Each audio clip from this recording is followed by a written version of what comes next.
Bueno, buenos días.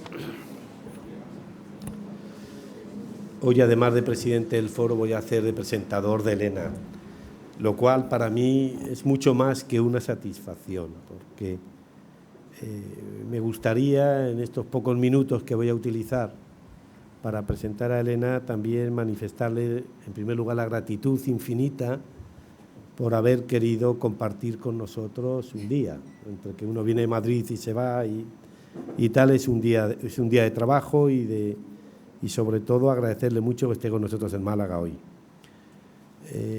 Elena, por empezar por el final, casi es una de las personas más relevantes en lo que se denomina el ecosistema del sistema español de innovación. Realmente, en muchos de sus aspectos, ella es química y yo creo que los químicos lo que aprenden fundamentalmente es a mezclar cosas y a sacar de las cosas que mezclan elementos de valor. Y ella lo ha hecho durante toda su vida. Hubo una vez, hace unos años, que oí a Elena un discurso de agradecimiento a uno que ha sido uno de sus mentores, y además su jefe, como me contaba a mí antes, que fue Juan Soto. Juan Soto, como sabéis, fue nuestro tercer conferenciante que tuvimos aquí en este foro, pero Juan Soto fue mucho más para mí también, porque siempre fue un elemento de referencia, como ahora lo es Elena, de este sistema maltrecho de innovación español. Y en ese discurso que hizo Elena, yo creo que el discurso que hizo a Juan Soto en un premio que le dieron por toda su carrera en el Mobile de hace unos años en Barcelona, creo que fue en el Liceo, realmente el discurso de Elena fue una referencia que lo que hizo, además de agradecer pues, lo que Juan Soto desempeñó a lo largo de toda su vida, pero lo más relevante de todo fue lo que ella dijo en ese discurso, que aunque yo no me acuerdo, pero rebosaba de cariño, de sensibilidad, de convicciones, y que creo que de alguna forma estos son tres de los atributos más relevantes que Elena ha tenido a lo largo de su carrera profesional. Luego, ella me invitó a mí como presidenta de la Fundación I+E. La Fundación I+E es una fundación, yo creo que es muy desconocida en España. Yo apenas la conocía. Están como escondidos, pero es una fundación de las grandes empresas multinacionales de España que tienen actividades de I+D, que son unas cuantas y que sobre todo representan pues cerca de 70.000 puestos de trabajo, invierten en I+D más de 500 millones de euros, que visto lo que es la I+D privada, yo diría que un gran parte del porcentaje de I+D privada de este país, posiblemente, me atrevería a decir que más del 30%. Y en esa fundación me resultó francamente curioso el que su interés era analizar el sistema de innovación español y ahí trabajamos. Elena es la presidenta de esta fundación en intentar analizar sin pasión o con toda la pasión del mundo cómo es el sistema de innovación español. Y realmente ahí sí pude concretar más mis relaciones con Elena, de su firmeza, de sus claras convicciones, de su apuesta sin condiciones en un mejor desarrollo del sistema de innovación español. Y Elena además está en todos los sitios. Cuando uno se pone a buscar a Elena, la encuentra en todos los sitios. Está en la Fundación Cotec, en la Fundación Princesa de Girona, en la Cámara de Comercio de España, en la Cámara de Comercio Americana en España, de América en España, está en el entorno de relaciones entre España y Estados Unidos, bueno, y en muchos más sitios. Es decir, Elena es una persona que diríase que está en todos los sitios y que su presencia, de una forma discreta, siempre se hace notar, ¿no? El otro día, no sé si visteis la foto que quiso hacerse el nuevo ministro de Ciencia e Innovación, Pedro Duque, con las mujeres más representativas del sistema de innovación español, y allí estaba Elena, y también, me imagino que con poco éxito, pero sí con mucha convicción, le trató de explicar cómo es nuestro sistema de innovación. Pero ante todo y sobre todo Elena es una mujer de HP. HP yo creo que de alguna forma ha sido toda su vida profesional, está en HP desde el año 1982 y ha sido toda su vida desarrollada, su gran carrera profesional. Desde el 2002 es vicepresidenta y desde el 2012 es presidente o presidenta, no sé cómo se llaman estos temas, depende de ella como más le guste, da igual, y consejera delegada de HP. Y ya para terminar, y como veis, mi aprecio por Elena es infinito, porque realmente coincide 100%, y ella que está mucho mejor posicionada que yo, en el desarrollo de lo que debe ser el sistema de innovación español. Le quería contar la historia de HP y el parque tecnológico. Van a ser 2 minutos, pero que son muy relevantes a la hora de determinar también nuestro ecosistema de innovación, cómo está y a dónde va. La historia del parque está desde sus orígenes muy relacionada con el desarrollo de HP, no porque HP está en el parque, que de una forma directa no lo está, pero sí con actividades que HP ha desarrollado a lo largo de toda su existencia. HP se crea en el año 1939, antes de que se hablara de olas de innovación y antes de que empezara la Segunda Guerra Mundial. En este sentido, HP fue un gran pionero y es un ejemplo sin parangón de lo que son las empresas del Silicon Valley.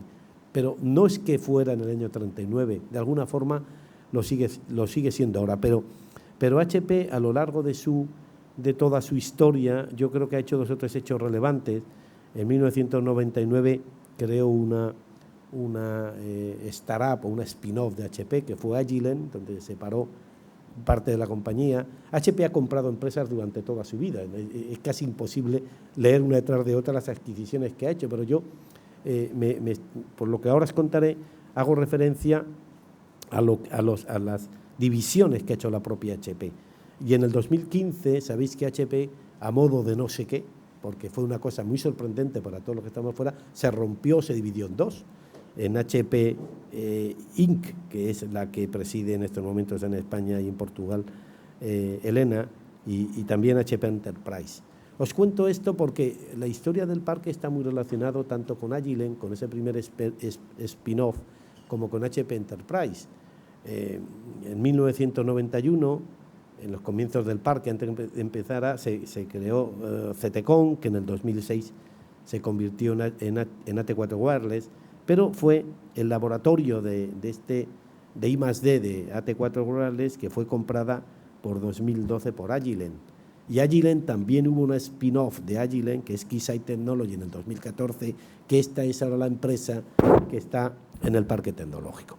Y luego, por otro lado, otra experiencia también diferente fue cuando en 1993 se crea Novasoft, que se vende la filial de sanidad de Novasoft en el 2005 a la empresa del Reino Unido, Isoft. En el 2011 es comprada por una multinacional americana que se llama CSC y, curiosamente, en el 2015 CSC se une con HP Enterprise, creando en estos momentos la empresa del parque, que es DSXD. Para mí, estando aquí, Elena, supone una gran satisfacción contar esta historia, una historia desconocida, pero que de alguna forma va ligada a lo que yo diría al espíritu de HP, una empresa de referencia mundial, que sigue siendo, a pesar de ser una empresa vieja, yo creo que es la primera empresa del Silicon Valley, por decirlo de alguna forma, y que sigue hoy al día de hoy con mucha fuerza, y que Elena es su presidenta y además el elemento más dinamizador del sistema de innovación español. Y ya con todo esto, perdonar lo largo que he sido en este tema, pero sí quería contarle a Elena esta parte del ecosistema del parque tecnológico con relación a HP. Así que, Elena, a partir de ahora, tuyo es el tiempo y la palabra. Muchísimas gracias.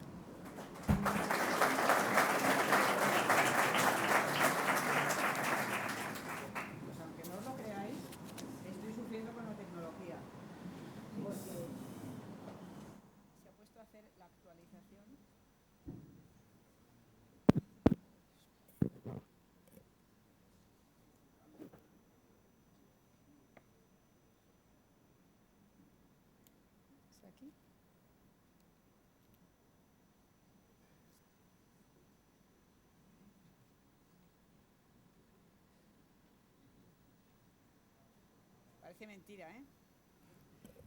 De verdad.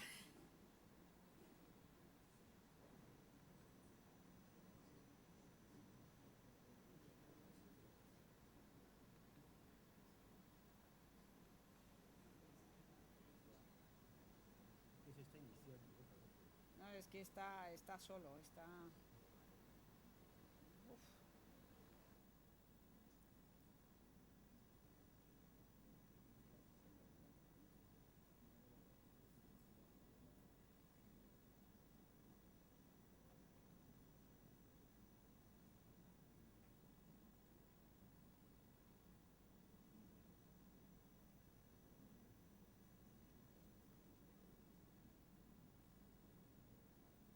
Bueno, vamos a confiar.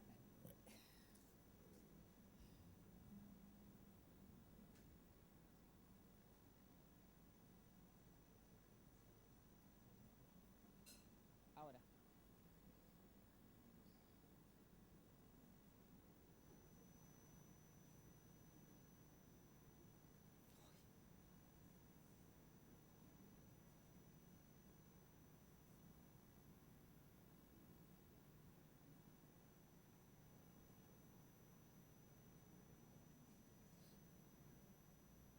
¿Estamos? Sí. Bueno. Bueno. Esto es lo que experimentamos todos con la tecnología, ¿no? Ya sabéis esto de Houston, tenemos un problema. Bueno, buenos días a todos. Gracias, Felipe. La verdad que, además, con una presentación así, es difícil empezar una presentación de cualquier tipo. Para mí, bueno, primero es un placer estar aquí y, además,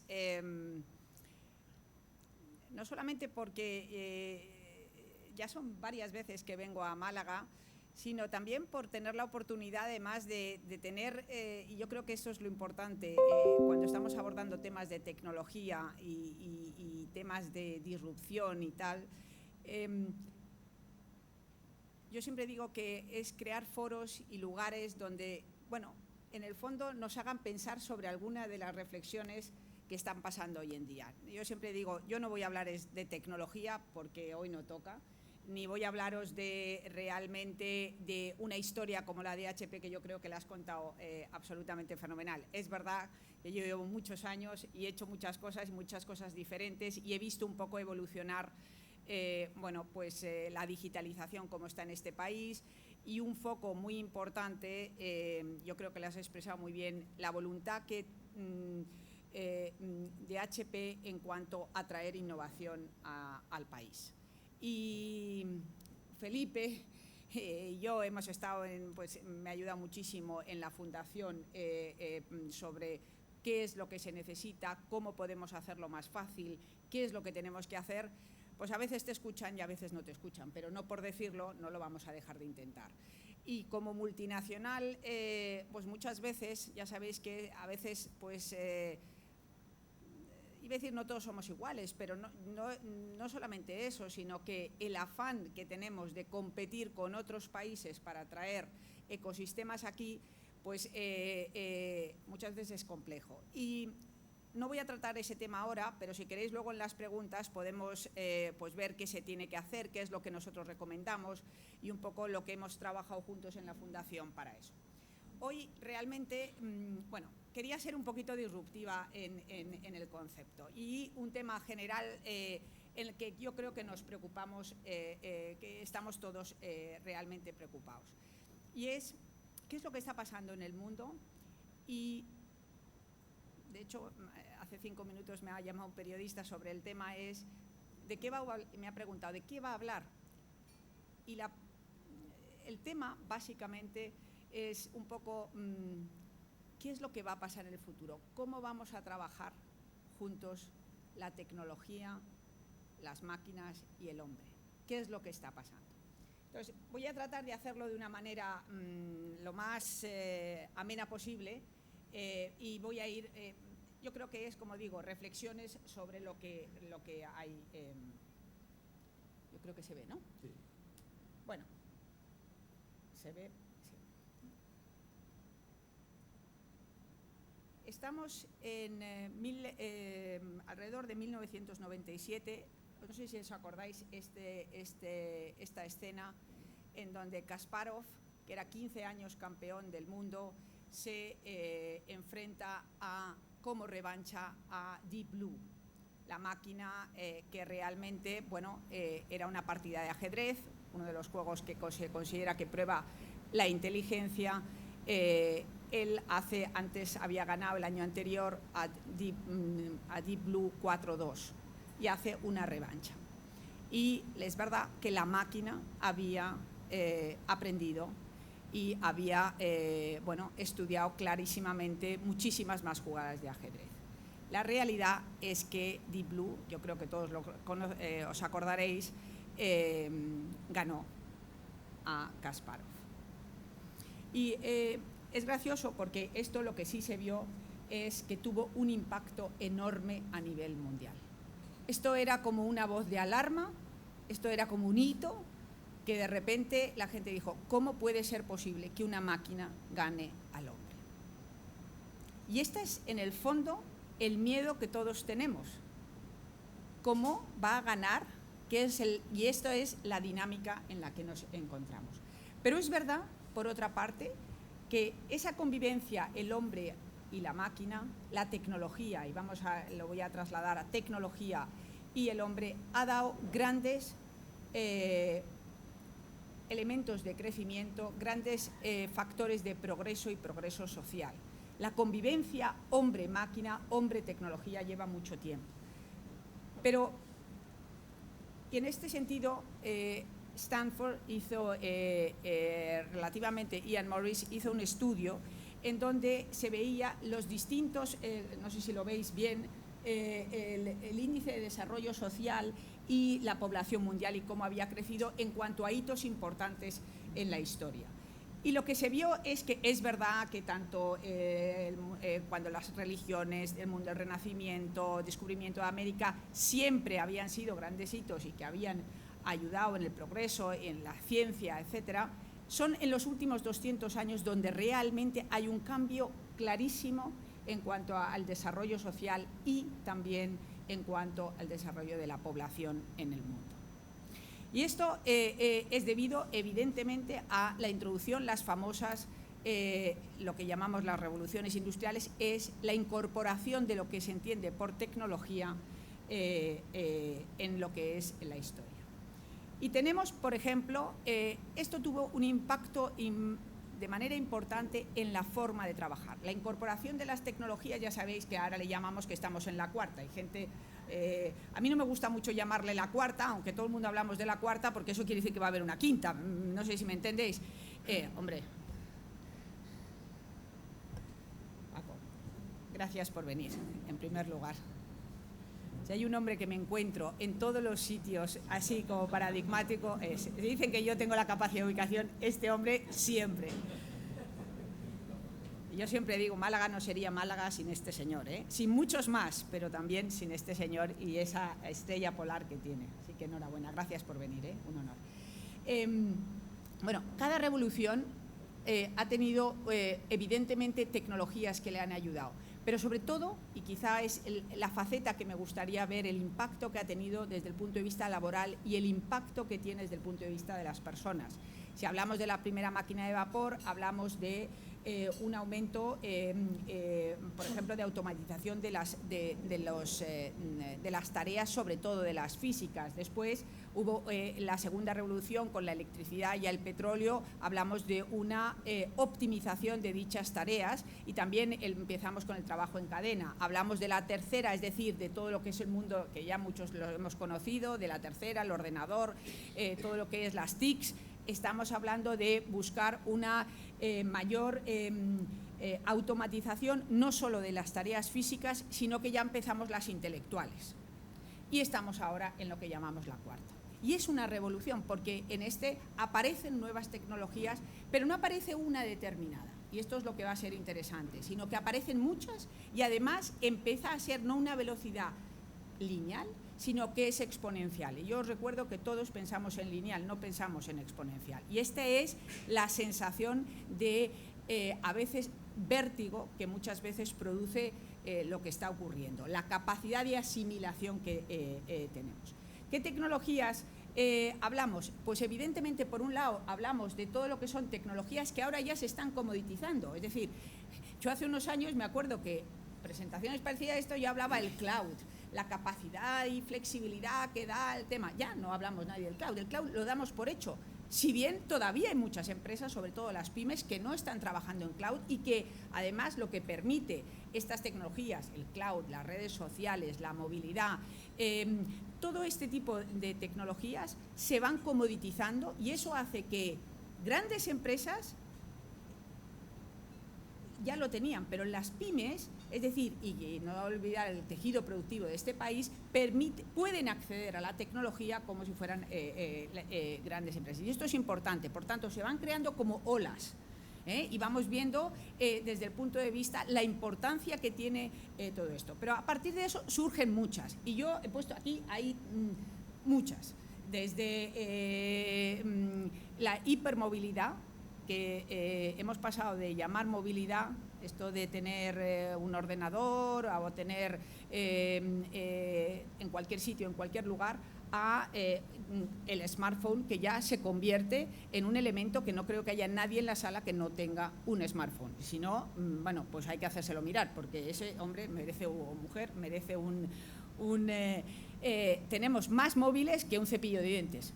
No, es verdad, a nivel mundial, es espectacular, pero además la entrada del 5G con todo lo que es la subasta que está justo, yo creo que se van a anunciar en los breves días, lo que permite que no haya latencia y que realmente las velocidades sean mucho mayor, va a permitir cosas que no hemos pensado, servicios que no hemos pensado, poder operar a distancia, el tema de la conducción automática, la inteligencia artificial, sí, es algo que lleva tiempo, este tema lleva tiempo, pero ahora tenemos la cantidad de datos y también tenemos la capacidad de computación, que eso es muy importante. Y luego hablaremos un minuto de eso.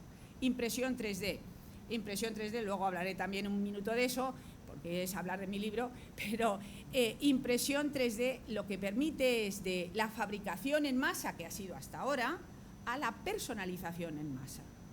Permite cambios en la logística, permite que antes diseñábamos en función de cómo fabricábamos. Ahora realmente vamos a diseñar en función de lo que nos parece que optimiza. Por ejemplo, un radiador de disipación de calor para, por ejemplo, el mundo aeroespacial. Es decir, configuraciones que solo se pueden pensar desde el punto de vista, por ejemplo, desde como lo hace la naturaleza.